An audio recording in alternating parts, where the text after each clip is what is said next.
what can I tell you? It's still not too bad. I slept most of the night except for around 4 a.m. The dogs needed to come in with me because of the red alert we were under, and I went back to sleep. So that's really, really good. I've had a lot of requests that I just simply pop on and check in so that you guys who are praying for us in Israel have a contact to say, hey, we're here, we're still fine. The war didn't get us yet. But I thought I would tell you a little bit about what happened yesterday.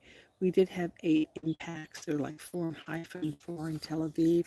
And that last barrage, to show you how miraculous that is, that last barrage of rockets we had about 4 a.m. was around 40 missiles that came in.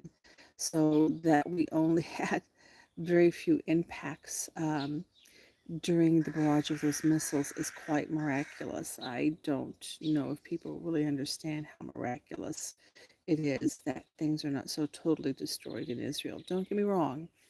Just let me say, since probably before we can go back in recorded history, this is one of the more difficult wars simply because our technology has progressed. If you look at the Six-Day War, that was on the border between Syria and Israel, and it was kind of contained there. But what we're seeing this time is destruction in populated areas with purpose. So, from a just a perspective of what Israel has seen, this is a bad war. It's the worst we've seen. I mean, I can't even go back far enough to remember in modern Israel when a war wasn't fought on the borders. Of course, except Gaza, but for Israel, this is pretty significant. The other thing is we have a new red alert system. I'm really not thrilled with the way it runs. The way it runs is like this.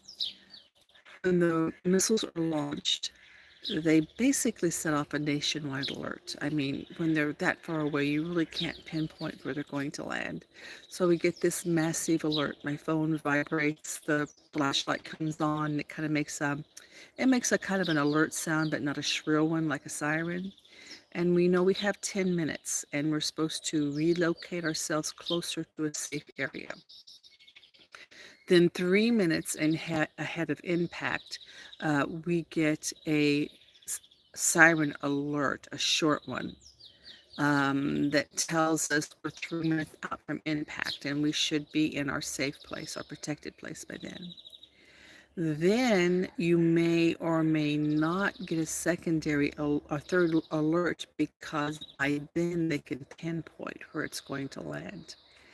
But what they will not do at this point, the government says and Home Front Command says, you're supposed to stay in your protected area. And so what that usually looks like then is they don't give you an all clear until 30 minutes after that 3 minute warning. And you may or may not be affected by any of the missiles that are coming in, and yet they have this system that tells you by the law of Israel you have to be sheltering in place. I'm not crazy about that, guys. I'm not going to lie to you. It's excessive protection. I would rather have a shorter notice and know if something's coming in and not just be told by my government that it's for your best interest, that if you just stay in there. Um, but, the distractors are already in the comment box. Let them distract. So I'm not really happy about the changes that we have in our security system for the people. But other than that, it's just a day in and day out. I stay busy in the house and stay busy with things that need to be done, and life goes on. And it's kind of like what you get used to living here in Israel. In times of war and in times of peace, we just kind of have this idealism within our population that as soon as we succumb to um, any kind of threats like Hanan here in my chat threatening me to tell me stop talking and all those kinds of things, or rockets and missiles, we understand that fear and force and the things that the enemy wants to do to us, as soon as we bow to that, we've lost. As soon as we bow to terrorism, as soon as we bow to war, as soon as we bow to Hanan, we've lost. And we won't bow. We don't do that because we do have, especially when we believe in Yeshua and we have a relationship with Elohim, we have protection that people don't understand. We have peace that people don't understand that comes from a source that they simply cannot understand. We have purpose. And, you know, we choose not to walk in defeat. So that's the update this today, you guys. Coffee in hand, early in the morning. Things are good. We're safe, and we're grateful to Elohim. See you the next time.